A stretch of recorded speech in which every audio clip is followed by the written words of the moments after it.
Hello there, everyone. I'm Uncle Dan. And I'm Aunt Carol. We're so glad to be with you again today. As always, we have a terrific true story all ready for you. I call this story Abby, the Lighthouse Keeper's Daughter. In the spring of 1853, Abby Burgess, age 14, along with her mother, brother Benji, and younger sisters Lydia, Esther, and Mahala, were gathered together in their home located in Rockland, Maine. Father was away at the moment, gone to see if he had been appointed as the keeper of the lighthouse on Matinicus Rock, one of the 80 lighthouses that stood as sentinels along the Maine coast. If he won the appointment, the family's move to the small island would mean big changes for everyone. The children, to varying degrees, embraced the idea, but their mother, whose name was Thankful, wasn't quite so enthusiastic. I wonder when Father will return, children. I hardly dare to think of what moving to that deserted rock will mean for all of us. And here I am, sick in bed. Well, I can't wait to hear the news. Just think, Father's job will be so important. As keeper of the light, he'll be preventing shipwrecks, saving lives. For sure, Abby. Even the fishing boats depend on the lighthouse, not to mention the bigger ships and boats approaching Penobscot Bay. Maybe so, Benji, but the Matinicus Rock is so small and barren. We couldn't even have a garden. Hey, no weeding. I'm for that. Me too, Lydia. Yay! We can play all day. Oh, I don't think so, Mahala. You and Esther and you too, Lydia. You'll all be going to school. There's a school on the island? Oh no, Esther. It's way too small for that. We'll be the only people there. Will a boat take us to school every day? No, Lydia. Matinicus Rock is much too far out for that. It's 25 long miles from everything here at Rockland. Your friends, my doctor. So how can we get to school? Well, my dear little sisters, you have Abby, and you have me to teach you. She can teach you how to keep house, and she can teach you reading, writing. So what will you teach them, Benji? Why, how to fish, of course. It's the thing I love best in all the world. I think I heard something. It must be Papa. I'm home! Yay! Father, did you get it, the appointment? Come, Samuel, tell us. I've been so upset, wondering. Well, my dear, here, let me pull this chair up to your side. Ah, there. Are you comfortable, Thankful? Do you have enough covers? Yes. Now tell us. Well, you are now looking at the new lighthouse keeper of Matinicus Rock. It's settled then? All settled. I have been officially appointed by the United States Lighthouse Service. When do we leave, Father? Soon. We'll get our things packed and hope for a good, calm day. It's quite a trick landing at Matinicus Rock, and quite impossible in bad weather. Oh, dear. Now, Thankful, don't you worry about a thing. You just rest.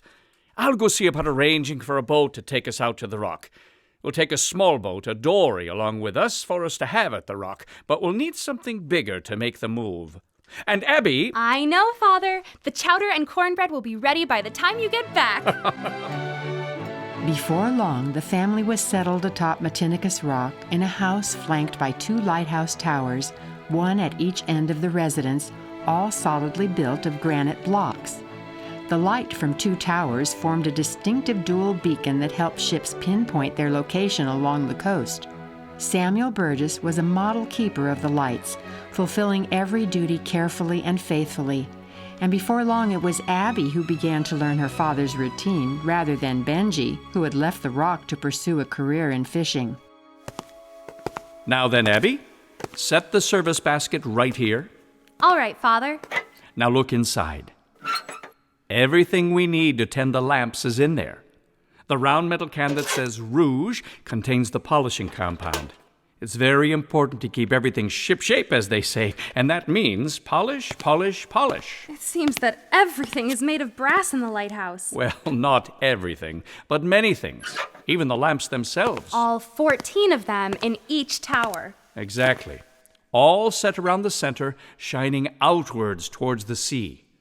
These are a modification of the argon lamp, and if you look closely, you'll see that the wick is like a mesh tube, which burns brighter than a regular flat wick. Here, let's polish while we talk. All right. I'll just get some compound on my rag. There now. Now you do the same. perfect. Once we're done with the lamps themselves, we'll polish the reflectors and then make sure the glass chimneys and the lenses are completely wiped clean of soot from the lamps. Even a speck on any of them will diminish the light they give. It must be tiring to have to clean everything after you've been up all night, Father. Fortunately, I don't have to be up all night, except during storms. Then I have to keep a special watch on the lamps to make sure they're burning as brilliantly as possible. But when it's clear, I only have to get up a couple of times through the night to trim all the wicks and check the oil. But oh, Abby, the view from up here at night, it's amazing. How far out can our lighthouse be seen, Father? On a clear night, 10 miles or more. So far. Not so far as the first lighthouse known to history. Oh? Yes, the first lighthouse was at Alexandria, Egypt. And it was built almost 300 years before the birth of Jesus. Really? And it was many, many times taller than our towers here. Ours are about 90 feet above sea level, but the tower at Alexandria was 450 feet high.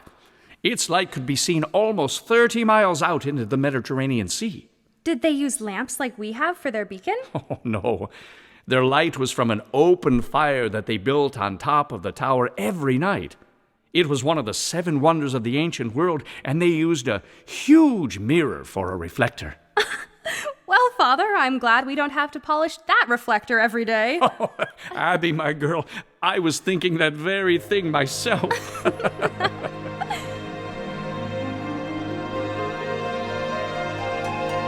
Days and weeks passed. Father tended the lights and Abby helped whenever possible. How she loved the lamp rooms at the top of the towers, even if they did smell strongly of whale oil, and even if keeping the lights seemed like a never-ending job. Now, Abby, remember when the weather turns cold like today, the oil needs to be warmed or it won't burn well. Let's roll this hogshead barrel of oil from the supply hut here into the house. Once it's had a chance to warm a bit, I'll fill the big brass containers and haul them up the spiral steps into the lamp rooms. I'll help, Father. I just wish there weren't quite so many steps. I know, but wishing doesn't get the work done, so let's hurry and finish before it's time for worship. And maybe I can put my feet up for just an hour or so before it's time to go back to the towers for the night. Periodically, weather permitting, a supply ship arrived and anchored a short distance from Matinicus Rock. The ship's smaller boats were then dispatched for the rock, loaded with food and supplies for the family and whale oil for the lamps. In order for one of the smaller boats to successfully maneuver from the ship to the landing ramp, it would need to catch a good wave and ride the crest as its crew steered it toward the boatway. Even then, it was tricky business, requiring someone on the rock to help. Sometimes, however, the seas were much too rough for the large supply ship to hazard a trip. This meant that Abby's family spent long weeks, sometimes months, marooned on the island trying to make do with diminishing supplies. If possible, between scheduled visits of the supply ship, Father would sail their small dory 25 miles to their old hometown of Rockland, Maine, where he would sell lobsters that he had caught and pick up a few needed items. One day, when he returned to Matinicus Rock, Grab the rope, Abby! I have it, Father. Here comes the next big wave! Heave ho! Heave ho! Good job. I'll just jump out and help you haul.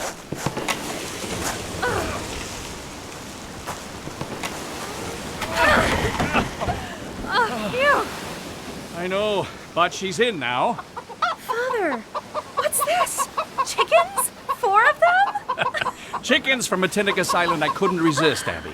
I knew you girls would love to have some pets out here, and these nice hens will not only serve as pets... But they'll give us eggs, too. Wait till Mother sees them. She'll be so surprised. How is she, Abby? It's been one of her bad days, Father. Did you get her medicine? Yes. Abby, I can't tell you how proud I am of you. You've stepped in and taken care of everything. Everything that Mother would be doing if she were well. Most days she's so weak she spends the entire day in bed. But the chickens will make her smile, Father, and the girls will love them. And I'll build a little chicken coop for them right near the house. And so life went on.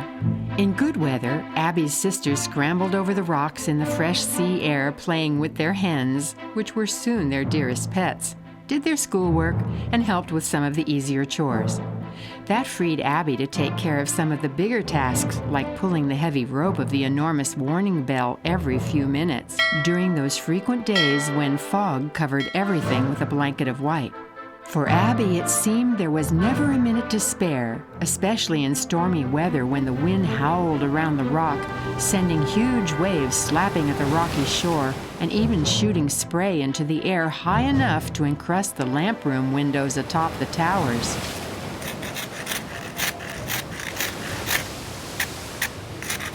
I almost have this side scraped clean, Father. I'm just about done on this side, too. There. Done. Coming round. Hold tight to the rail, Father. The metal walkway is so slick. Yes, and it's a long, long way down. Oh, it sure is cold out here. Just one more spot. There. Good job, Abby. Both towers are done. If we don't get the sleet and spray off the outside of the windows, the light won't reach far enough to be seen by the ships. And they depend on us. That they do, my girl. Without these lights, lives would be lost tonight. Come on, let's get inside before we're completely frozen. As the months slipped by, the Burgess family experienced everything from sunny, pleasant days to furious storms with terrifying lightning, winds, and churning seas. The fall of 1855, when Abby was 17, did not begin well. The seas were so rough that the supply ship scheduled for September did not arrive. It didn't come in October, November, or December either, and even into January the weather gave no sign of letting up. Samuel, what are you going to do? Abby tells me our food is running very low. The flour, the cornmeal, even my medicine. Yes, I know, Thankful, and I don't like to let the supply of oil for the lamps get too low. So just as soon as there's a break in the weather, I'll make a trip to shore in the dory. Oh, what was that? Samuel! It's just the spray hitting the shutters, my dear. The tide is high today. It's a stormy sea. Bound to get some spray when the waves hit the rocks. Nothing to worry about. Nothing to worry about. Do you think I don't know about what happened out here before? Do you think I don't know that the waves smashed the lightkeeper's house and swept it right off this awful rock? Samuel, the whole family was swept out to sea. Now, that was years ago, dearest, and it was a wooden house, not like our granite house. The only wooden part now is the room attached to the back, so... But the windows aren't granite, Samuel. If the water gets high enough, it could crash right into the house, right through those windows. And the door isn't granite, it's wood, and... No, you're worrying yourself for nothing. The shutters are sturdy and the door is strong. Plus, there's a crossbar to hold it closed. We'll be fine. Really, we're safe. Finally, the storms began to abate, and on the morning of January 19th, 1856, Samuel Burgess decided to take advantage of the calming seas to make a run for Rockland. He would gather as many supplies as possible while ashore, then turn around and head back before nightfall. Abby helped him prepare for the trip. Here's my list, Father. I put the most important things first. Mother's medicine, flour, feed for the hens. Good girl. Now, Abby, I'm leaving everything in your hands. And if for any reason I can't make it back tonight... Can't make it back? The sea is always unpredictable. But this looks like a good break in the weather, so I really don't foresee any problems. However, if I'm delayed... I've never tended the lights alone, Father. You have to make it back tonight. You know everything there is to know, my girl. You've performed every task as a keeper of the light. Just remember, you must keep the lamps burning, Abby, no matter what. Your sisters are too young and your mother is too sick to do it. I know, but... The beacons from our towers are all that stand between safe passage for the ships and disaster. Shipwreck. Shipwreck. And loss of life. I'll do my best, Father. But please, come back tonight. However, it was not to be. Soon after Samuel Burgess shoved off for Rockland, clouds charged across the sky, the winds picked up, and the waves once again began to crash against Matinicus Rock. Abby ran up the spiral stairs to scan the water for her father's dory. I don't see him anywhere. Finally, late that afternoon, when darkness began to descend, Abby knew her father would not be coming home that night.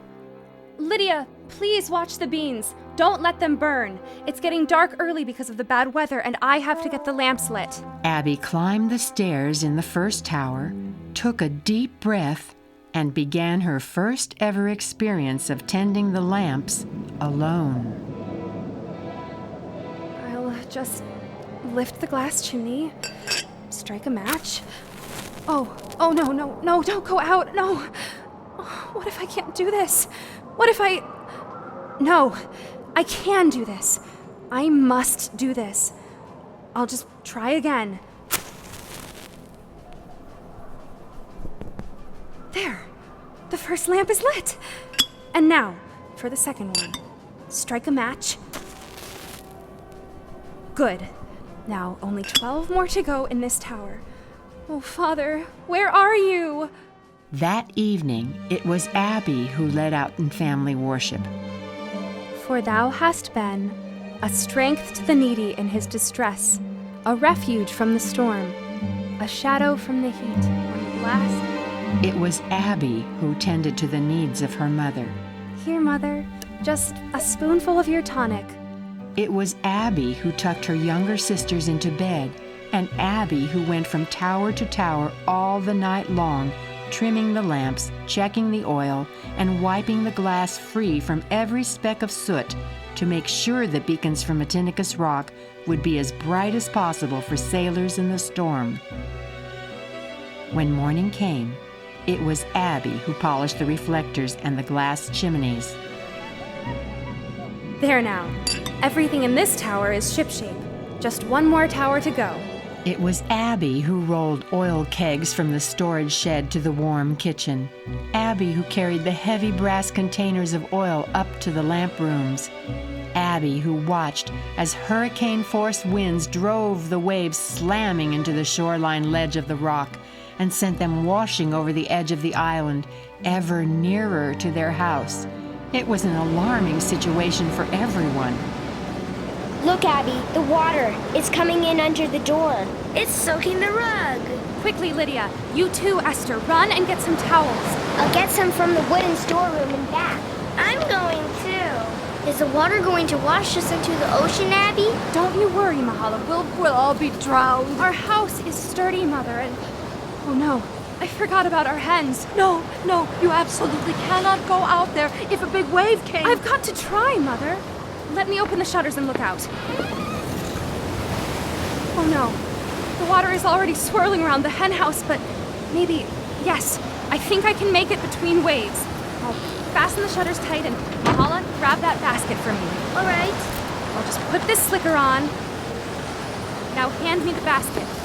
All right, I'll wait for the next wave to come and go. And Mahala, shut the door behind me. When Lydia and Esther come with the towels, you all stand ready to open the door when I get back. We will. Oh, Abby, be careful. All right, there's the wave. It's ebbing away now. Here I go.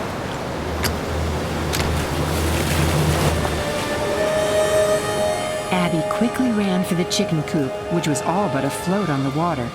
She halfway crawled inside and began snatching the hens and transferring them to her basket.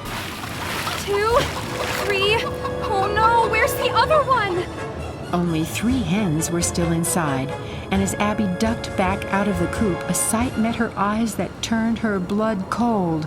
The next wave was already headed for Matinicus Rock, and it was huge. She turned and charged back toward the house. Open the door! Open the door! Hurry, Abby. I made it! Quick, shut the door! The crossbar! Quick, slide it across the door! Hurry! Hurry!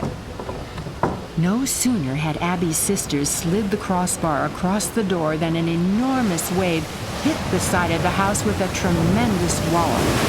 The entire house shook, and water gushed under the door, but Abby was safe, and the 3 hens were saved. Soon every wave was surging across the top of Matinicus Rock. The next morning, another tremendous wave hit the roof.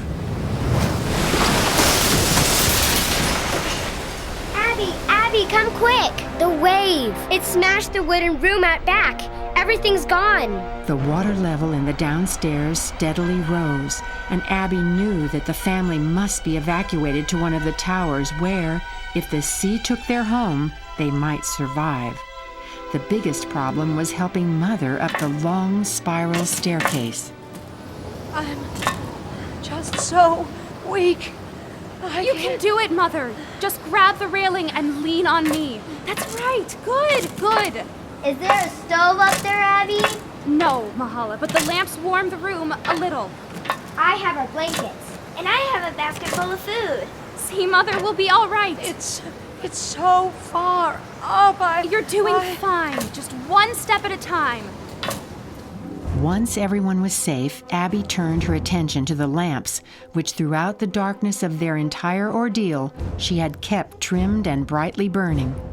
It now meant, however, that once she had scraped the windows clear and had all the lamps lit in the first tower, she had to go down the staircase into the house, wade through waist-deep water to get to the other tower, climb to its lamp room, and repeat the process.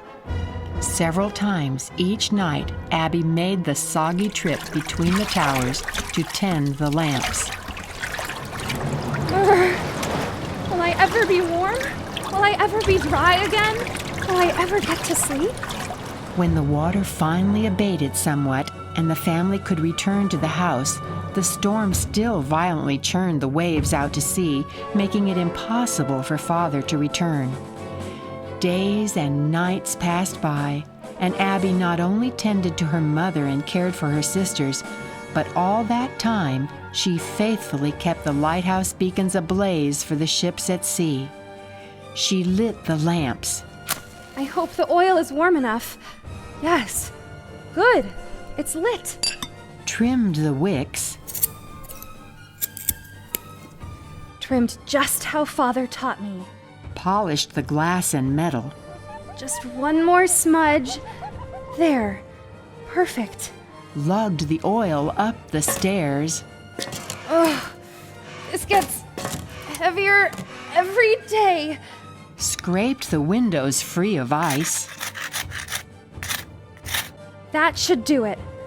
For a while, anyway.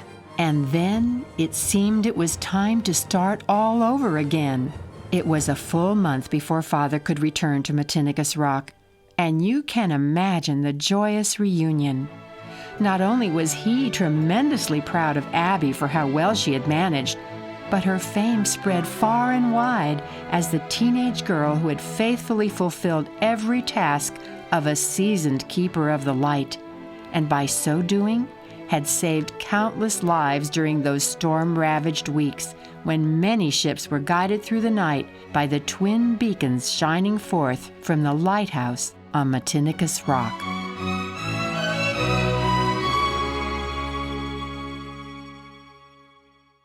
My word, Aunt Carol, I'm tired just thinking of everything Abby accomplished.